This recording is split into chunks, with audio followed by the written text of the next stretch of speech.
शतं चैव ओंकाराय नमो नमः नमः समयसाराय स्वानुभूत्या च कासते चित्स्वभावाय भावाय सर्वभावान्तरचिदे अज्ञानतिमिरान्धानां ज्ञानाञ्जनशलाकया चक्षुरुन्मीलितं येन तस्मै श्रीगुरुवे नमः आत्मा ज्ञानं स्वयं ज्ञानं ज्ञानान्यत् करोति किं परभावस्य परतात्मा मोहोऽयं व्यवहारिणम् मंगलमंगलकरं वीतरागवीनां नमोताय जाते वै हरिनंदादिमान्। નમસ્તે.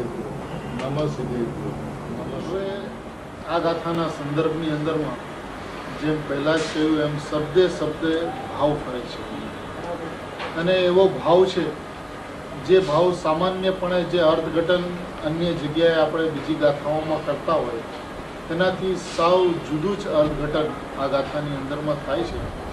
કારણ કે જે જીનાગમનો વિસ્તાર જે છે એ વિસ્તાર હંમેશા જ્ઞાન પ્રધાન કથનની અંદરમાં જ વિસ્તાર થાય છે. ધ્યેય પ્રધાન સ્વભાવની અંદરમાં વિસ્તાર હોતો જ નથી. એટલે જે જગ્યાએ જે વાત સમજમાં આવી છે એ જ્ઞાન પ્રધાન મુખ્યતાથી સમજમાં આવી છે અને જ્ઞાન પ્રધાનની અંદરમાં એનો જે અર્થ થતો હોય છે એ ધ્યેય પ્રધાનની અંદરમાં અર્થ થતો જ નથી. કારણ કે એ ધ્યેય પ્રધાનની અંદરમાં વાત ત્રિકાળીની છે અને ત્રિકાળીની અંદરમાં ક્ષણિક સમાતો નથી. ત્રિકાળીની અંદરમાં ત્રિકાળી છે એ સમાય છે. ત્રિકાળી દ્રવ્યની અંદરમાં ત્રિકાળી ગુણ તો સમાય છે પણ ત્રિકાળી દ્રવ્યની અંદરમાં ક્ષણિક પર્યાય સમાતી નથી. એટલે અહીંયા ગુરુદેવે એમનો જે વિસ્તાર પણ જે કર્યો છે એમાં દ્રવ્ય ગુણ સુધી તો વસ્તુની વિસ્તૃતતા લીધી છે પણ દ્રવ્ય પર્યાય સુધી એની વિસ્તૃતતા લીધી નથી. સામાન્યપણે આત્માનો વિસ્તાર પર્યાય સુધી થાય છે. પ્રમાણની અંદરમાં જ્ઞાનની મુખ્યતાની અંદરમાં આત્માનો વિસ્તાર પર્યાય સુધી થાય છે પણ દ્રષ્ટિ પ્રધાન શૈલીની અંદરમાં સમ્યક દર્શનના વિષયની અંદરમાં ધ્યેયના સ્વરૂપની અંદરમાં એ દ્રવ્ય અને ગુણ એવો ભેદ પણ એ દ્રષ્ટિ પ્રધાન શૈલીમાં સમાતો નથી. એટલે ગુણને પણ ધ્રુવ કહીને એ ધ્રુવને ધ્રુવમાં સમાવી દીધો છે. ધ્રુવ ગુણને ધ્રુવ દ્રવ્યની અંદરમાં સમાવી દે એનું નામ દ્રષ્ટિ પ્રધાન શૈલી. પર્યાયને તો ન ઊભું રહેવા દે પણ એ ધ્રુવ ગુણને પણ ગુણપણે ન ઊભું રહેવા દે અને એ ધ્રુવ ગુણને એ ગુણમય દ્રવ્યની અંદરમાં ભેળવી દે એનું નામ દ્રષ્ટિ પ્રધાન શૈલી, એનું નામ દ્રષ્ટિનું પ્રતિપાદન, એનું નામ સમ્યક દર્શનનો વિષય જે જ્ઞાયક છે એ વસ્તુ વ્યવસ્થા. હવે એ વસ્તુ વ્યવસ્થાનો આ વિષય છે અને એ વિષયની અંદરમાં જ્યારે પ્રત્યક્ષ પ્રતિભાસમય ચીજ દ્રષ્ટિમાં ત્રિકાળી દ્રષ્ટિમાં આવી ગઈ છે. હવે દ્રષ્ટિ કેવું અને પછી ત્રિકાળી દ્રષ્ટિ કેવું એનો અર્થ શું છે? પ્રત્યક્ષ પ્રતિભાસમય એ ચીજ દ્રષ્ટિમાં એ પેલા તો એટલો શબ્દ પ્રયોગ કર્યો કે ચીજ દ્રષ્ટિમાં, પછી એ ચીજ દ્રષ્ટિમાં કઈને અટકી ગયા. બરાબર. ત્રિકાળી દ્રષ્ટિમાં ખબર છે કે દ્રષ્ટિ કહેશે એટલે જગત પર્યાય લેશે એટલે એ ચીજ દ્રષ્ટિમાં કઈને અટકીને કે છે કે ત્રિકાળી દ્રષ્ટિમાં આવી ગઈ છે. હવે આવે છે એની વાત નથી, આવી ગઈ છે એની વાત છે. બંનેની વચ્ચેનો શું ફરક છે? આવે છે અને આવી ગઈ છે. આવે છે એટલે એ જ્યારે ઉત્પન્ન થાય છે ત્યારે આવે છે એમ કહેવાય છે. બરાબર. દ્રષ્ટિમાં ત્રિકાળી આવે છે અને દ્રષ્ટિમાં ત્રિકાળી આવી ગઈ છે. એ બંનેની વચ્ચેનો આંતરો શું છે? એક ઉત્પન્ન થતા પરિણામની અંદરમાં દ્રવ્યનું લક્ષ થયું છે અને અનુભૂતિ થઈ છે, એનું નામ આવી છે. અને આવી ગઈ છે એટલે એ સ્થાયી થઈ છે. બરાબર. એ આવી ગઈ છે એટલે એ સ્થાયીપણે છે. એ આવતી વ્યવસ્થાની વાત નથી, એ સ્થાયી વ્યવસ્થાની વાત છે. ત્રિકાળી ચીજ દ્રષ્ટિમાં આવી ગઈ છે. આવી ગઈ છે એટલે એ ત્રિકાળી દ્રષ્ટિની અંદરમાં સ્થિત છે. એટલે દ્રષ્ટિ પણ ત્રિકાળી છે, વસ્તુ પણ ત્રિકાળી છે અને એની દ્રષ્ટિ પણ ત્રિકાળી છે. બરાબર. એટલે અહીંયા પર્યાયની ચર્ચા નથી. અહીંયા તો ચર્ચા એ છે કે જે પ્રત્યક્ષ પ્રતિભાસમય છે એ શું છે? તો કે પ્રત્યક્ષ પ્રતિભાસમય એ જે ચીજ જે છે એ દ્રષ્ટિમાં ત્રિકાળી દ્રષ્ટિમાં આવી ગઈ છે. એટલે એ દ્રષ્ટિની અંદરમાં ત્રિકાળ પ્રત્યક્ષ પ્રતિભાસમય પડ્યો છે. દ્રષ્ટિની અંદરમાં એ પ્રત્યક્ષ પ્રતિભાસમય ત્રિકાળ પડ્યો છે. એ દ્રષ્ટિ જ્ઞાયક સન્મુખ થાય છે અને એમાં જ્ઞાયકનું લક્ષ થતા જ્ઞાયકની અનુભૂતિ થાય છે એ વાત નથી. અહીંયા તો એ પ્રત્યક્ષ પ્રતિભાસમય એ ચીજ દ્રષ્ટિમાં ત્રિકાળી દ્રષ્ટિમાં આવી ગઈ છે. હવે જે ત્રિકાળી દ્રષ્ટિમાં આવી ગઈ છે દ્રષ્ટિ પણ ત્રિકાળ છે. બરાબર. વસ્તુ તો ત્રિકાળ છે પણ એ દ્રષ્ટિ પણ ત્રિકાળ છે. એટલે ત્રિકાળી દ્રષ્ટિમાં આવી ગઈ છે.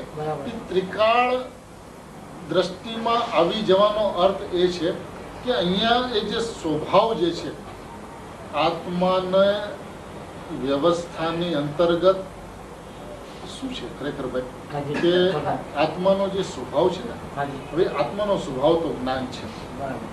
જો આત્માનો સ્વભાવ જ્ઞાન છે તો આત્માનું કાર્ય શું છે? તો કે ન પરિણમવું, અપરિણમવું, અપરિણામી એ આત્માનું કાર્ય છે. આત્માનો સ્વભાવ છે ને એ જ્ઞાન દર્શન ચારિત્ર એ આત્માનો સ્વભાવ છે. અને ન પરિણમવું એટલે ટકવું એ એનું કાર્ય છે. ન પરિણમવું, અપરિણામી, ટકવું એનું કાર્ય છે. હવે એવી રીતે જે જ્ઞાન દર્શન જે છે એ જ્ઞાન દર્શનનો સ્વભાવ અને જ્ઞાન દર્શનનું કાર્ય જ્ઞાન દર્શનનો સ્વભાવ અને જ્ઞાન દર્શનનું કાર્ય.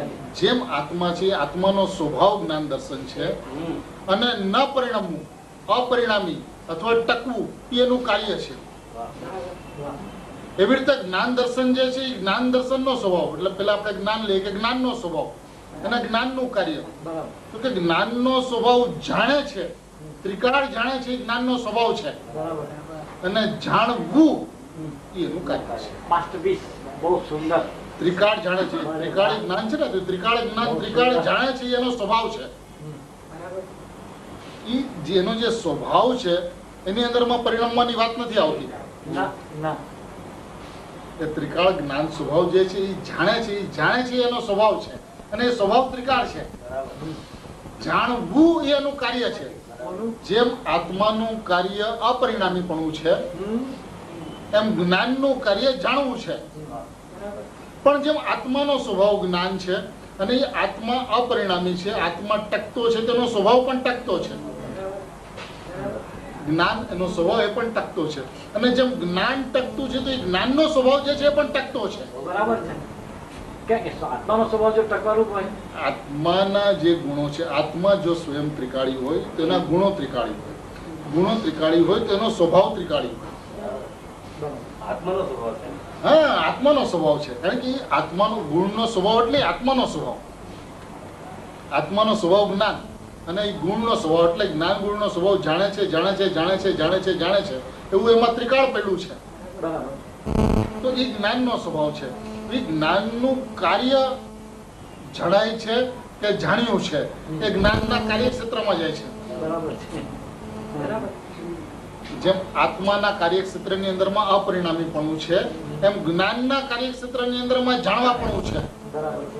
જણાય છે એવી સહજ વ્યવસ્થા અથવા જાણે છે એવી ઉપયોગાત્મક વ્યવસ્થા. બહુ સુંદર ઉપયોગાત્મક વ્યવસ્થા. પણ એ જ્ઞાનના કાર્યક્ષેત્રની અંદરમાં જાય છે. જ્ઞાનના સ્વભાવની અંદરમાં તો ત્રિકાળ જે જ્ઞાન છે ધ્રુવ એ જ્ઞાનના સ્વભાવની અંદરમાં જાય છે. 162માં પાના ઉપર તે પોતાના જ્ઞાનમાં જાણે છે એવું ત્રિકાળ પડ્યું છે. ત્રિકાળ જે જ્ઞાન છે ધ્રુવ તે પોતાના જ્ઞાનમાં જાણે છે એવું ત્રિકાળ પડ્યું છે. ત્રિકાળ ધ્રુવ જાણે છે એવું જ્ઞાન છે. ત્રિકાળ ધ્રુવ જાણે છે એવું જ્ઞાન છે. ભાઈ એ પરિણમવાનું જે કાર્ય જે છે એ પર્યાય સ્વભાવ છે, એ ગુણ સ્વભાવ નથી. પરિણમવું જે છે એ પર્યાય સ્વભાવ છે. કારણ કે એક વસ્તુના બે સ્વભાવ છે ને, દ્રવ્ય સ્વભાવ અને પર્યાય સ્વભાવ. તો એ પરિણમવું એ પર્યાય સ્વભાવની અંદરમાં આવે છે. પરિણમવું એ દ્રવ્ય સ્વભાવમાં નથી આવતું. દ્રવ્ય સ્વભાવની અંદરમાં શું આવે છે? ધ્રુવ ગુણ, ટકવું. તો હવે જો એ દ્રવ્ય જો ધ્રુવ હોય તો એના ગુણો ધ્રુવ હોય. દ્રવ્ય જો ધ્રુવ હોય તો એના ગુણો ધ્રુવ હોય. એ દ્રવ્યના સ્વભાવો જો ધ્રુવ હોય તો એ જે સ્વભાવો છે એ સ્વભાવના સ્વભાવો પણ તો ધ્રુવ હોય ને. જો આત્માના સ્વભાવ જ્ઞાન એ જો ધ્રુવ હોય તો એ જ્ઞાનનો સ્વભાવ જાણે છે ધ્રુવ હોય. એની અંદરમાં કાર્યનો પ્રશ્ન ના આવે. કાર્યનો પ્રશ્ન તો પર્યાય સ્વભાવ પેટા ઘટા આવે. પર્યાયનો જે સ્વભાવ છે એના પેટાની અંદરમાં તો એ કાર્યની વ્યવસ્થાની ચર્ચા આવે. એની અંદરમાં જાણવું થાય છે અથવા જણાય છે એવું થાય છે. એટલે પર્યાયનો સામાન્ય સ્વભાવ અને પર્યાયનો વિશેષ સ્વભાવ એ કાર્યક્ષેત્રની અંદરમાં જાય છે, પણ નહીં જેની અંદરમાં કાર્ય જ નથી. હવે એવા દ્રવ્ય ગુણનું જે કાર્ય જે છે એવા દ્રવ્ય ગુણનું જે કાર્ય છે તે એ તો કાર્ય ખરેખર કાર્ય રૂપે નથી, ટકવા રૂપે છે. અને ટકવા રૂપે છે એ ત્રિકાળ ટકવા રૂપે છે. એ જ્ઞાન ગુણ જે છે એ જ્ઞાન ગુણ એ નાયકને જાણે છે એવું ત્રિકાળ છે. ત્રિકાળ જે જ્ઞાન છે ધ્રુવ, એ જો જ્ઞાન ધ્રુવ છે તો એ ધ્રુવ જાણે છે. ત્રિકાળ જે જ્ઞાન છે ધ્રુવ તે પોતાના જ્ઞાનમાં જાણે છે એવું ત્રિકાળ પડ્યું છે. આત્મા પરિણામે હોય એનું જાણવું થાય તેમ કેમ હોય? હા ભાઈ, વ્યવસ્થાનો મેળ નહીં બેસે. વાહ, બહુ સુંદર. ઈ જે આખા આત્મ પદાર્થના બે સ્વભાવો છે સ્વભાવ ચોખ્ખા નહીં થાય. બરાબર. ટકવું અને પરિણમવું, ટકવું અને પરિણમવું બંને સ્વભાવ ભિન્ન ભિન્ન છે. કારણ કે અત્યારે આપણે જે ચર્ચા કરીએ છીએ પ્રમાણના આત્માની ચર્ચા નથી કરતા.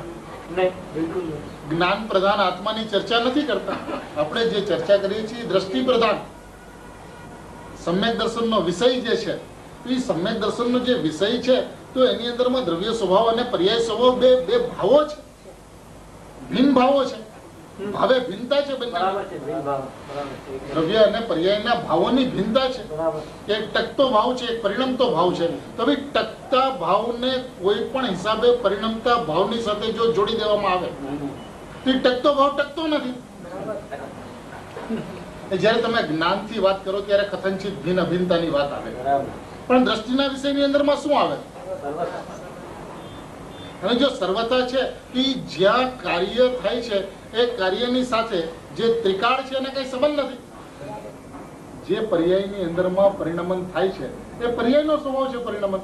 અને જે અપરિણામી છે એક નાયક ત્રિકાળ અપરિણામી છે. તો એ જે ત્રિકાળ અપરિણામી છે એના જે ગુણો જે છે, એના જે સ્વભાવો છે એ પણ અપરિણામી છે. અને એ અપરિણામી સ્વભાવનો જે સ્વભાવ જે છે જ્ઞાન દર્શન એ અપરિણામી સ્વભાવો છે આત્માના. હવે અપરિણામી સ્વભાવનો જે સ્વભાવ છે એ પણ ત્રિકાળ છે. હા, વસ્તુ જયારે ત્રિકાળ છે ત્યારે એનો સ્વભાવ ત્રિકાળ હોય. અને જો એનો સ્વભાવ ત્રિકાળ છે તો એ જાણે છે એવું ત્રિકાળ હોય. એની અંદરમાં ક્ષણિકતાની કોઈ પણ વાત લાગુ પડી શકતી નથી. એને આજ દિવસ સુધી ક્ષણિકતાને અને ધ્રુવપણાને મેળવા છે. અહીંયા દ્રષ્ટિના વિષયની અંદરમાં એના બે સ્પષ્ટ વિભાગ કરી દેવામાં આવે છે.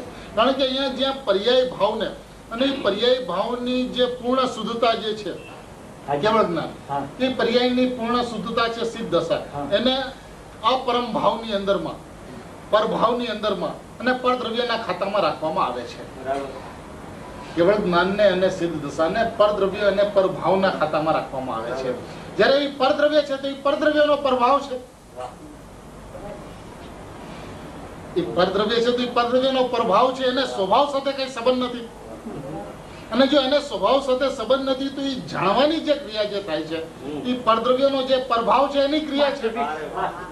એ જે સ્વદ્રવ્ય જે છે એ સ્વદ્રવ્યનો જે સ્વભાવ છે એ સ્વભાવની સાથે એને કઈ સંબંધ નથી.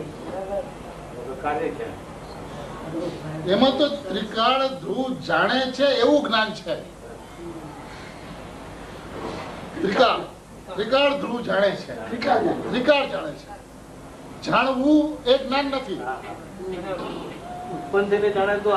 જાણવું કે જાણ્યું એ તો પર્યાય છે. એ તો ત્રિકાળ ધ્રુવ જાણે છે એવું જ્ઞાન છે.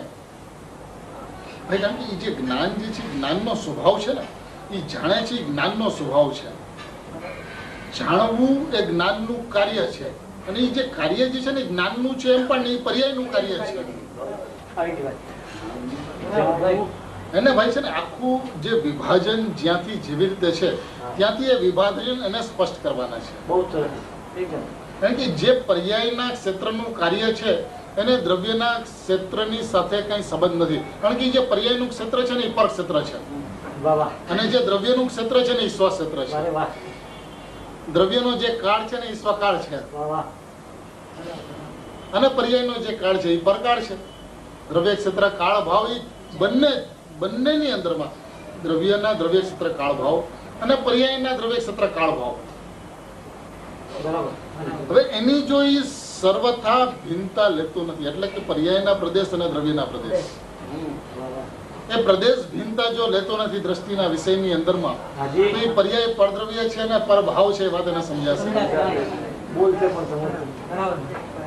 અને જો એની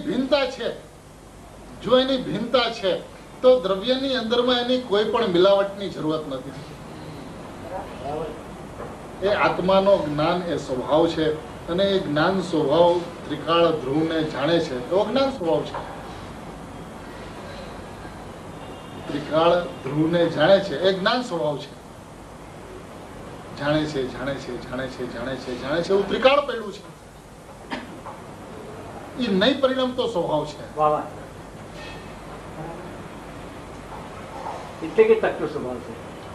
એને ભાઈ વાત અત્યંત સ્પષ્ટ થવી જોઈએ કે આ વિષયના સંદર્ભમાં કોઈ પણ શબ્દ પ્રયોગ પર્યાયને સૂચિત કરતો નથી.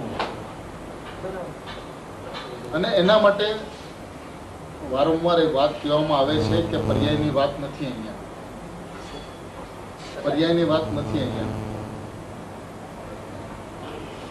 પરંતુ જ્યાં સુધી એવું એને સમજાતું નથી કે ત્રિકાળ જ્ઞાન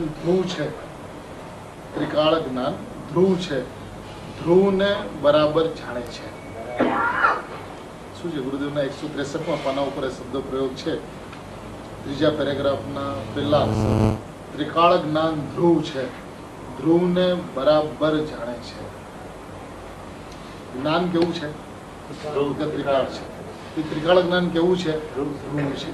અને ત્રિકાળ જ્ઞાન જે ધ્રુવ છે શું કરે છે? ધ્રુવને બરાબર જાણે છે. એ ત્રિકાળ જાણે છે.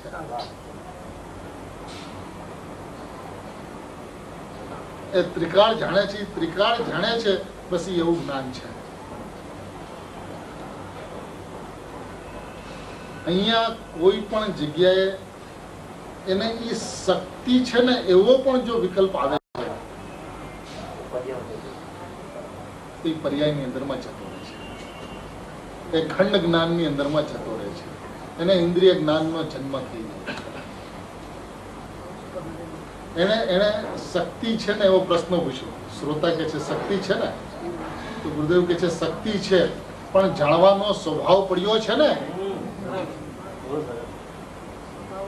શક્તિ છે પણ ભાઈ જાણવાનો સ્વભાવ છે કે નહીં?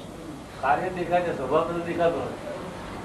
ભાઈ અમે અહીંયા પર્યાયની ચર્ચા જ નથી કરતા. તને એ જાણે છે ને જાણ્યું ને જણાય છે ને એ બધું કેમ યાદ આવે છે? કેમ યાદ? અમે તો એમ કહીએ છીએ કે સ્વભાવ પડ્યો છે ને, એ જાણે છે એવો સ્વભાવ પડ્યો છે ને, અને એ જો સ્વભાવ ત્રિકાળ છે ને એ ત્રિકાળ છે એવું ત્રિકાળ છે, જાણે છે એવું ત્રિકાળ છે. અને એ ત્રિકાળ જ્ઞાન ધ્રુવ છે એ ધ્રુવને બરાબર જાણે છે. એ જ્ઞાન ત્રિકાળ છે, એની દ્રષ્ટિ ત્રિકાળ છે, એનું ચારિત્ર ત્રિકાળ છે, બધું એનું ત્રિકાળ છે. છે ગુરુદેવનો એ આત્મામાં ત્રિકાળ ચારિત્ર છે. એ ત્રિકાળ ચારિત્ર આત્મામાં પેલું છે. અહીંયા ભાઈ ચારિત્ર પ્રગટ થાય છે, પર્યાયની ચર્ચા જ નથી. એ આત્મા જણાય છે કે આત્માને જાણ્યો છે, એ ચર્ચા જ નથી. એ આત્માને દેખે છે કે અવલોકે છે, એ પ્રશ્ન જ નથી. એ આત્માને શ્રદ્ધે છે, એ ચર્ચા જ નથી. કારણ કે ભાઈ એ જે ધ્યેયનું જે સ્વરૂપ જે છે, એ ધ્યેયના સ્વરૂપની અંદરમાં કોઈ પણ પ્રકારે પર્યાય ભાવ ઊભો રહી શકતો નથી. કારણ કે જેની સાથે સર્વતા ભિન્નતા છે, કારણ કે દ્રવ્ય ભિન્ન છે. એ દ્રવ્ય ભિન્ન, પર્યાયનું દ્રવ્ય ભિન્ન છે. એ દ્રવ્ય ભિન્ન છે તો ભાવ ભિન્ન છે, અને એ ભાવ ભિન્ન છે તો એનો કાળ ભિન્ન છે, અને કાળ ભિન્ન છે તો એના પ્રદેશો ભિન્ન છે. એને એની સાથે ભાઈ તું કોઈ પણ પ્રકારની મિલાવટ અહીંયા નહીં કર. જ્ઞાન જે છે એ પોતાના આત્માને ત્રિકાળ યુગપદ જાણે છે. એ છે 163 પાના ઉપર કહે છે જે ધ્રુવ કારણ પરમાત્મા, અથવા અહીં જે કહ્યું નિજ પરમાત્મા નિજ દ્રવ્ય, એમાં જ્ઞાન છે, દર્શન છે, આદિ એ કેવા છે કે એ જ્ઞાન પોતાને આત્માને ત્રિકાળ યુગપદ જાણે એવું જ્ઞાન અંદર પડ્યું છે. ધ્રુવ છે, ધ્રુવને જાણે છે એમ કહે છે. ધ્રુવને જાણે છે એમ કહે છે. એ ધ્રુવને જાણે છે એમ કહે છે એનો અર્થ શું? ધ્રુવને જાણે છે, પર્યાય ધ્રુવને જાણે છે નથી. હા, ધ્રુવ જ્ઞાન ધ્રુવ નાયકને જાણે છે. ધ્રુવને જાણે છે એમ કહે છે. આત્માનો સ્વભાવ ત્રિકાળ જ્ઞાન અને ત્રિકાળ જ્ઞાનનો સ્વભાવ જાણે છે, માટે ધ્રુવને જાણે છે. એવું ત્રિકાળ પડ્યું છે. અને જાણવું છે તો સ્થિરતા છે, તો એ ચારિત્ર છે, શ્રદ્ધા છે. આખું ત્રિકાળ જ લીધું છે. આખું ભાઈ એનો જે સ્વભાવ અનંત ગુણમય, અનંત ગુણમય એક નાયક છે. એક નાયક છે. એને કોઈ પણ પ્રકારનો ભેદ એની અંદરમાં પોસાતો નથી. હવે એક વિશેષતા વિચારવા જેવી છે કે અનંત ગુણોમાંથી આ ગાથાની અંદરમાં જ્ઞાનથી ચર્ચા તો કરી છે, પણ દર્શન ને ચારિત્રથી ચર્ચા નથી, આનંદથી ચર્ચા નથી કરી. શા માટે? શા માટે? કારણ કે એને ખબર છે કે જે જ્ઞાન જે છે એ જ્ઞાન એક એવો સ્વભાવ છે કે જે સ્વભાવની અંદરમાં જાણવા, જે જાણવું જે છે એ જાણવાથી આખો નાયક અલગ આઈડેન્ટિફાઈ થાય છે. જે જાણવાની જે પ્રક્રિયા જે છે એનાથી નહીં, જાણવાની પ્રક્રિયાથી નહીં, જાણે છે એ ત્રિકાળ જાણે છે એવો એનો જે સ્વભાવ જે છે, એવો એનો જે સ્વભાવ જે છે ને એ ધ્રુવ છે. એ જાણે છે, એ સ્વભાવ ધ્રુવ છે, અને એ ધ્રુવમાં ધ્રુવનું જ્ઞાન છે. બરાબર. ધ્રુવમાં ધ્રુવનું જ્ઞાન છે. ધ્રુવને જાણે છે. હવે જો ધ્રુવને જાણે છે તો એ ધ્રુવ છે. બરાબર છે.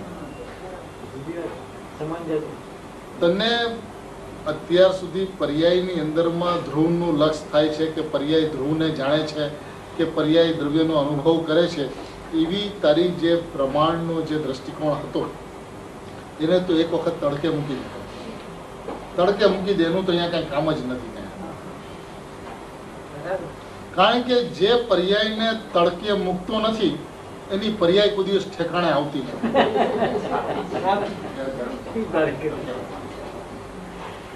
જે પર્યાયને વ્યવસ્થિત કરવાના પ્રયત્નની અંદરમાં રહે છે એ સદાય હંમેશા અવ્યવસ્થિત રહે છે.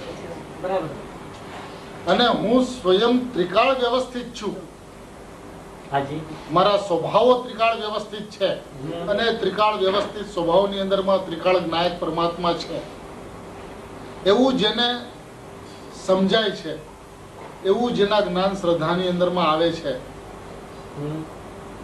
એને શું થાય છે? તો કે એને કે છે ભગવાન પ્રત્યક્ષ. એને શું થાય છે? ભગવાન પ્રત્યક્ષ, અંદર પ્રત્યક્ષ છે. 162માં પાનાની અંદરમાં પહેલો પેરેગ્રાફ શું કહે છે કે ભગવાન પ્રત્યક્ષ, અંદર પ્રત્યક્ષ, પ્રતિભાસ જાણે કે જ્ઞાન પ્રત્યક્ષ આવે છે ને. શું ભગવાન પ્રત્યક્ષ, અંદર પ્રત્યક્ષ. હવે એ પ્રત્યક્ષ થાય છે એની ચર્ચા નથી. ભગવાન જે સ્વયં પ્રત્યક્ષ છે એની વાત છે. એ અંદર પ્રત્યક્ષ છે. હવે જેને એવું સમજાય કે ભગવાન આત્મા અંદર પ્રત્યક્ષ છે, એને પ્રત્યક્ષ કરવાનું કર્તૃત્વ ઊભું રહી શકે ખરું? નહીં. એને પર્યાય ઉપરની પકડ રહે ખરી? પર્યાયમાં આમ કેમ એવો પ્રશ્ન રહે ખરો? અને જેને એવો પ્રશ્ન ન રહે એની પર્યાયની અંદરમાં એ અંદર ભગવાન પ્રત્યક્ષ છે, એ 12માં પ્રત્યક્ષ ન થાય એવું બને ખરું?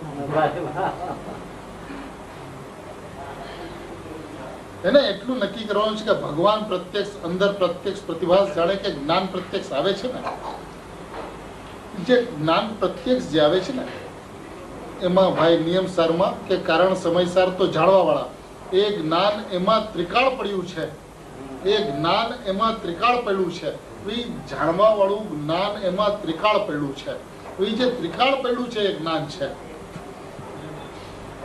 જો ચારિત્રની વાત નીચેથી ઉપલા પેરેગ્રાફની અંદરમાં અહીં છે, લ્યો.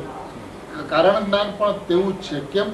નીચ પરમાત્મામાં વિદ્યમાન સહજ દર્શન અર્થાત ત્રિકાળી દર્શન, ત્રિકાળી ચારિત્ર. દેખો, ત્રિકાળી ચારિત્ર પડ્યું છે આત્મામાં. અને સહજ સુખ અને સહજ પરમચિત શક્તિરૂપ જ્ઞાન નીચ કારણ સમયસારના સ્વરૂપોને યુગપદ જાણવાને સમર્થ હોવાથી તેવું જ છે. યુગપદ જાણવાને સમર્થ હોવાથી તેવું જ છે. એને ભાઈ જ્ઞાન અને જ્ઞાયક એ વાત પોસાવી નથી. ભાઈ પર્યાયની અંદરમાં જ્ઞાયક એ વાત તો ઘણી દૂર રહો. એ વાત તો ઘણી દૂર રહો. કારણ કે ધ્યેયના સ્વભાવ વિશે એની જે નિરપેક્ષતા જે છે, એની જે સંપૂર્ણતા જે છે, એની જે પરિપૂર્ણતા જે છે, એ પરિપૂર્ણતાની અંદરમાં એને તો એવું છે કે હું તો ભગવાનનો ભગવાન છું. મારે ભગવાન થવું છે એ વાત તો છે જ નહીં, પણ હું તો ભગવાનનો ભગવાન છું. અને ગુરુદેવ કે છે ઉપરમાં પેલી લીટી આગળથી છે કે ત્યાં તમારા ગામમાં આવું વ્યાખ્યાન ન હાલે, આવું સૂક્ષ્મ ચાલે. ક્યાં ગયા રાજેન્દ્ર કુમારજી? અરે ત્યાં તો હાલે નહીં, આવી વાત ચાલે નહીં, સમજે નહીં. કોઈ એકાદ દી હોય લ્યો આ શિક્ષણ શિબિરમાં ચાલે. હા હા હા, જી હા. શહેરમાં એકાદ દી જાય તો કહેવાય વ્યાખ્યાન થાય તો કઈ આસી માંડી છે, મારા જે માંડી છે શું આ વાત? કાંઈ અભ્યાસ નહીં, સાધારણ પામર પ્રાણી અમને કહે છે તમે પામર નહીં, તું તો ભગવાનનો ભગવાન છો. ભાઈ તને ખબર તારી નથી. અનંતા સિદ્ધ પરમાત્મા અને સંખ્યાતા અરિયંતો કેવડીઓ સંતો એ તારી એક જ્ઞાન પર્યાયમાં સમય જાય છે. એવી એવી અનંતી પર્યાયનો જે ધ્રુવ પિંડ છે એ તું છો. ભગવાનનો ભગવાન તું છે. હા હા, એની પ્રકાશ પ્રતિભાસમયની વ્યાખ્યા ચાલે છે. શું કહે છે કે એ અનંત સિદ્ધ પરમાત્માઓ અસંખ્યાત કેવડીઓ, સંખ્યાત કેવડીઓ, અરિયંતો, સંતો એના જ્ઞાન પર્યાયની અંદરમાં જણાઈ જાય છે. એ અનંત સિદ્ધોને પોતાના પરિણામની અંદરમાં સમાવી લે છે. એ તો ભગવાનનો ભગવાન સમાવે છે. ને તું ભગવાનનો ભગવાન છો એ અનંતા ભગવંતોને તારી અંદરમાં સમાવી લે છે. આ તો ભાઈ પર્યાયની તાકાત છે. અને એ પર્યાય મારાથી સર્વથા ભિન્ન છે કે હું તો સ્વયં ભગવાન છું. હું ભગવાન છું એવું જેને સમજાય છે એને ખરેખર જે જાણનાર જે છે એ જ્ઞાન જે છે ને, જ્ઞાનની અંદરમાં જાણનાર જે જ્ઞાન જે છે એ ત્રિકાળ છે. હવે જે ત્રિકાળ જે છે એ જ્ઞાન ત્રિકાળ જ્ઞાન ત્રિકાળ ધ્રુવને જાણે છે. વાહ વાહ. ત્રિકાળ જ્ઞાન ત્રિકાળ ધ્રુવને જાણે છે. હવે જે ત્રિકાળ જ્ઞાન ત્રિકાળ ધ્રુવને જાણે છે એ ધ્યેય છે. વાહ વાહ. એ ધ્યેય એ ધ્યેય છે. કારણ કે જે ધ્યેય જે છે ને એ કેવું છે તો કહે છે પ્રત્યક્ષ પ્રતિભાસમય. તે ચીજ દ્રષ્ટિમાં ત્રિકાળી દ્રષ્ટિમાં આવી ગઈ છે. પ્રત્યક્ષ પ્રતિભાસમય છે ને શું કહે છે સાંભળો. અંતર જે ચીજ છે ધ્રુવ, અંતર જે ચીજ છે ધ્રુવ એની નિર્મળ પર્યાય ભાઈ. ધ્રુવ ધ્રુવ ધ્રુવ. ત્રિકાળ જ્ઞાન જે નાયકને જાણે છે એ આશ્રયભૂત છે. એમાં શું આશ્રયભૂત? જેને જાણે છે, કારણ કે જે ત્રિકાળ જ્ઞાન ધ્રુવને જાણે છે એ જ્ઞાન નથી, એ જ્ઞાનમય ધ્રુવ છે. વાહ વાહ. જે ત્રિકાળ જ્ઞાન છે ધ્રુવ, જે ત્રિકાળ જ્ઞાન છે ધ્રુવ એ શું છે? એ ધ્રુવમય છે, એ જ્ઞાનમય ધ્રુવ છે. તો એ ખરેખર એ ધ્રુવને જાણે છે. જે જે જ્ઞાન ધ્રુવને જાણે છે, જે ત્રિકાળ જ્ઞાન ત્રિકાળ ધ્રુવને જાણે છે એ ખરેખર જ્ઞાન તો ધ્રુવમય છે. એટલે અહીંયા જ્ઞાન અને ધ્રુવ એવું નથી. બરાબર. આ તો તને અનાદિકાળથી એ જાણવાનો જે લોભ હતો ને, તો અમે તને એવું દેખાડીએ છીએ કે અપરિણામી જાણવું તારામાં ત્રિકાળ પડ્યું છે અને એ તું છો. એટલે તું જાણવાનો લોભ તો એકવાર છોડી દે બાપુ. મારે એક નાયકને જાણવો છે એ વાત તો તું રહેવા દે બાપુ. એ જાણ્યું, એ જણાય છે કે જ્ઞાનીએ એને જાણ્યો, એ બેમાંથી એકોય ચર્ચા અમારે નથી. અમારે તો એ ત્રિકાળ જ્ઞાન જે ધ્રુવ જે છે એ ત્રિકાળ ધ્રુવ જ્ઞાન ધ્રુવને જાણે છે. હવે જે ત્રિકાળ જ્ઞાન ધ્રુવને જાણે છે એ ખરેખર એ ત્રિકાળ જ્ઞાન ધ્રુવમય છે. એ ધ્રુવમય છે, એ જ્ઞાન ધ્રુવમય છે. એ જે ધ્રુવમય ધ્રુવ જે છે, નાજી એ ધ્રુવમય ધ્રુવ જે છે એ ધ્યેય છે. કારણ કે ધ્રુવમાં ધ્રુવ છે ને, તો જે ધ્રુવમાં ધ્રુવ છે તો બે ધ્રુવ નથી ભાઈ. સ્વભાવને દ્વૈત આ ગાથાની અંદરમાં શા માટે કીધું છે? બરાબર. શું કીધું? આ ગાથાની અંદરમાં સ્વને એક તરફ રાખ્યો અને ભાવને બીજી તરફ રાખ્યો. શા માટે? એ સ્વભાવ કહેવાથી બે પણ આવે છે. સ્વભાવ તો સ્વ અલગ છે, ભાવ અલગ છે. સ્વ છે એ દ્રવ્ય છે, પરમપારણામિક ભાવ છે, અને ભાવ જે છે એ જ્ઞાન દર્શન ગુણ છે. તો જ્યાં સુધી સ્વભાવની અંદરમાં એને દ્રવ્ય ગુણ દેખાય છે ત્યાં સુધી એ પરમપારણામિક ભાવ દ્રવ્ય છે તે હું છું એવું નથી દેખાતું. બહુ સુંદર, બહુ સુંદર. અને જ્યાં સુધી એ સ્વ કહેતા પરમપારણામિક ભાવ, હવે એ સ્વનો જે ભાવ જે છે એટલે જ્ઞાન દર્શન ચારિત્ર એ સ્વનો ભાવ છે. એ સ્વનો ભાવ છે એટલે એ સ્વભાવ છે. હવે એ સ્વભાવ કહેતા અને જ્ઞાન દર્શન સામે થાય છે. બરાબર. સ્વભાવ કહેતા જ્ઞાન દર્શન સામે થાય છે અને સ્વ કહેતા પરમપારણામિક ભાવ સામે થાય છે. એટલે એ સ્વભાવની અંદરમાં પણ દ્વૈતપણું છે.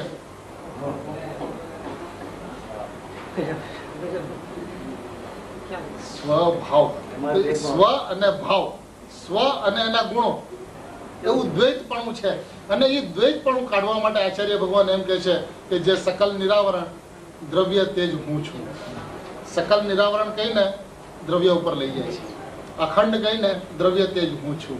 એક કહીને દ્રવ્ય તેજ હું છું. એ એકને ઉભો રહેવા નથી દીધો. એ એકથી આખો સ્વભાવ બતાવીને સ્વભાવ સ્વ ઉપર લઈ જઈને મૂકી દીધું છે. બરાબર છે. એ એક ગુણની ચર્ચા કરીને એ ગુણ પ્રત્યક્ષ પ્રતિભાસ, પ્રત્યક્ષ પ્રતિભાસ દ્રવ્ય તે હું છે એમ ન કીધું. પ્રત્યક્ષ પ્રતિભાસમય દ્રવ્ય તે જ હું છું. ને દ્વૈત નીકળી ગયું. એટલે એ ગુણના માધ્યમથી એક ઉપર લઈ ગયા છે, ગુણના માધ્યમથી દ્રવ્ય ઉપર લઈ ગયા છે. કારણ કે ગુણ જે છે એ અનંત ગુણો જે છે એ દ્રવ્યમય છે. બરાબર. અને એ દ્રવ્યમય હોવાને કારણે દ્રવ્ય છે, અને એ દ્રવ્ય જે છે તે ધ્યેય છે. બરાબર.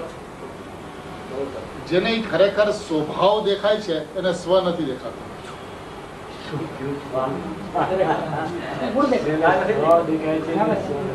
કારણ કે જયારે ઈ સ્વભાવ દેખાય છે તો ઈ સ્વભાવ કહેતા એને દ્રષ્ટિની અંદરમાં જ્ઞાન દર્શન આવે છે, અને સ્વ કહેતા માત્ર સ્વ રહે છે, કોઈ ભેદ પડતો જ નથી. અભેદ અખંડ એક નાયક ભાવ ખડો થાય છે. એટલે ભાઈ આ ખરેખર ઈ જે જ્ઞાન દર્શન જે છે ને એ સ્વભાવ કીધા છે, સ્વનો ભાવ નથી કીધું. બરાબર.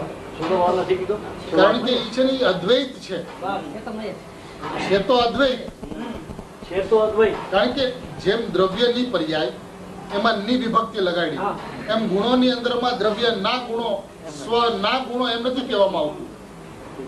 સ્વભાવ કોઈ વચ્ચે ભક્તિ નથી લાગતી. બરાબર. કારણ કે જે સ્વભાવ છે તો સ્વભાવ છે, કે સ્વભાવ છે તો સ્વ છે.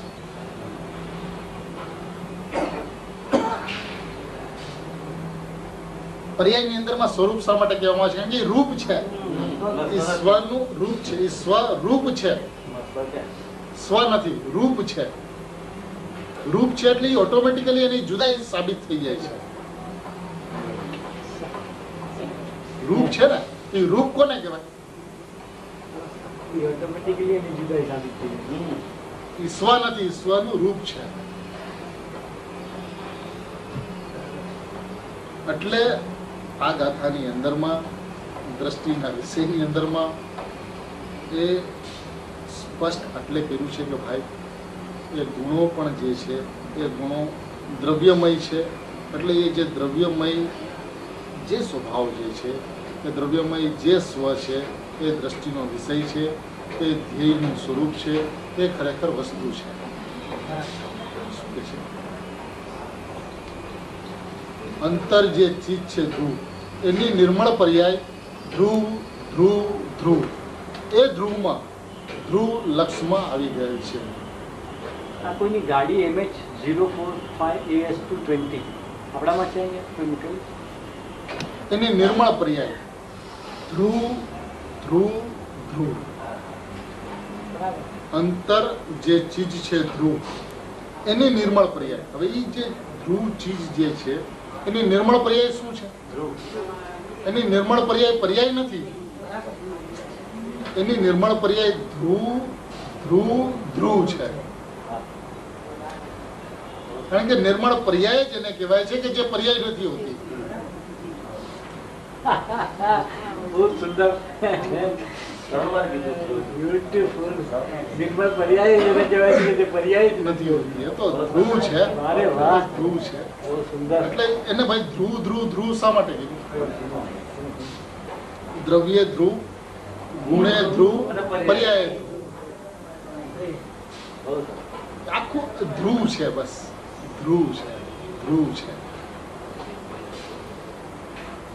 હવે આગળ કે છે એ ધ્રુવમાં ધ્રુવ લક્ષમાં આવી ગયેલ છે. એ ધ્રુવમાં એ નિર્મળ પર્યાય ધ્રુવ ધ્રુવ ધ્રુવ એનું જેવું જ્ઞાનનું થયું ને તેવું પર્યાયનું થયું. એટલે એમાં એમ કહેવું છે કે ધ્રુવનું કાર્ય છે એમ પર્યાય કહીને કાર્ય ધ્રુવ કાર્ય બતાવું છે એમ. એવું છે કે આ કાળના વિશે આ ગાથાના સંદર્ભમાં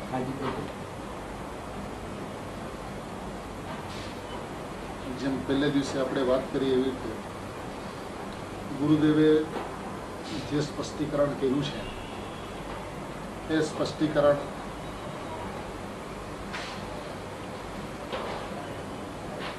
આ કાળની એક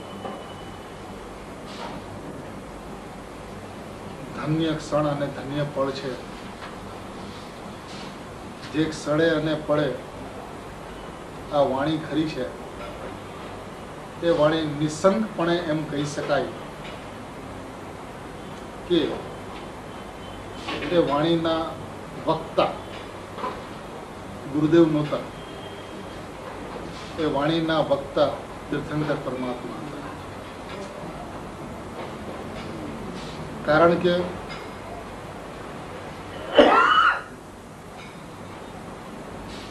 આવું પરમ પારણામિક ભાવનું સ્વરૂપ એટલે કે ધ્યેયનું સ્વરૂપ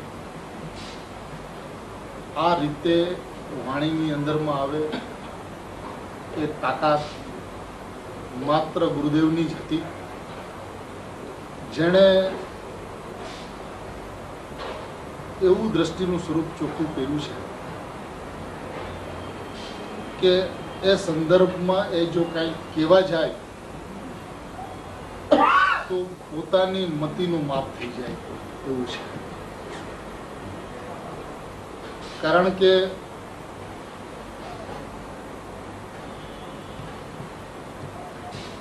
ઘણી વખત ગુરુદેવ એમ કહેતા કે વિતરાગની ગાદી ઉપર બેઠા પછી અમે એમ કહેતા કે હે સિમંદર ભગવાન, અમારે આજે કાંઈ જ નથી કહેવું, તમારે જે કહેવું હોય તે કહેજો. અને પછી 1 કલાક દરમિયાન અમે શું કીધું અમને ખબર નહીં. આ એ દિવસ હશે જે દિવસે આ પ્રવચન થયું હશે. કારણ કે પરમ પારણામિક ભાવને આ શબ્દોની અંદરમાં, આ ભાષાની અંદરમાં એવી રીતે ગૂંથી લેવો, સહેજે ભાષા વર્ગણાનું ગૂંથાઈ જવું.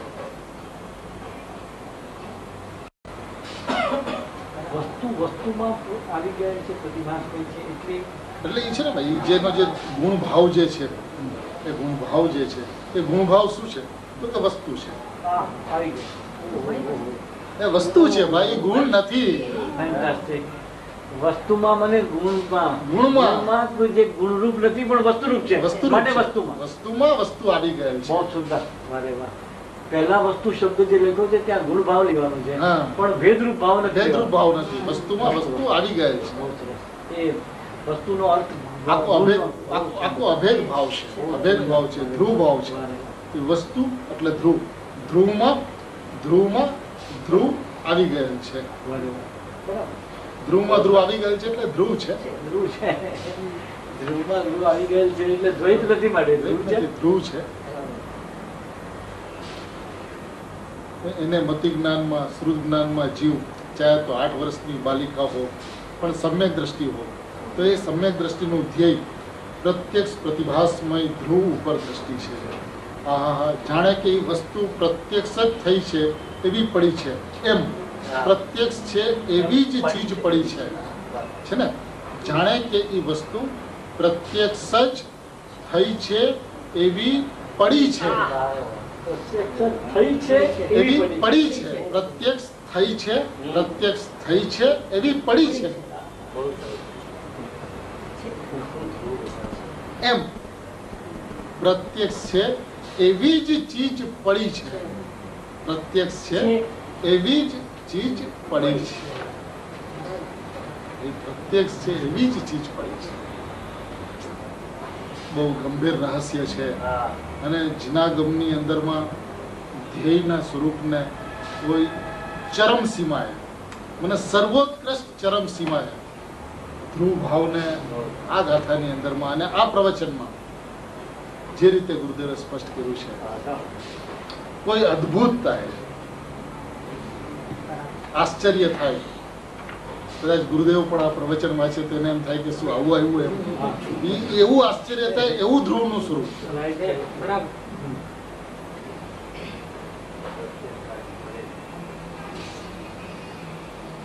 એવું મતીને શુદ્ધ જ્ઞાનમાં પ્રત્યક્ષ વસ્તુ પડી છે. ધ્રુવ એવું દ્રષ્ટિમાં આવ્યું, ધ્રુવ એવું દ્રષ્ટિમાં આવ્યું. ધ્યેય બનાવ્યું પ્રત્યક્ષ પ્રતિભાસમયને. પરોક્ષ જ્ઞાનનું ધ્યેય નહીં, આ પ્રત્યક્ષ કેવળ જ્ઞાનનું ધ્યેય પણ નહીં. સમજમાં આવ્યું श्रोता परोक्ष का ध्येय नहीं, प्रत्यक्ष केवल ज्ञान का ध्येय नहीं, એ પણ નહીં, પ્રત્યક્ષ પ્રતિભાસમય ધ્યેય બનાયા. એટલે શું? ધ્રુવમાં પ્રતિભાસ ધ્રુવનો થઈ ગયો. ધ્રુવમાં પ્રતિભાસ ધ્રુવનો થઈ ગયો. એ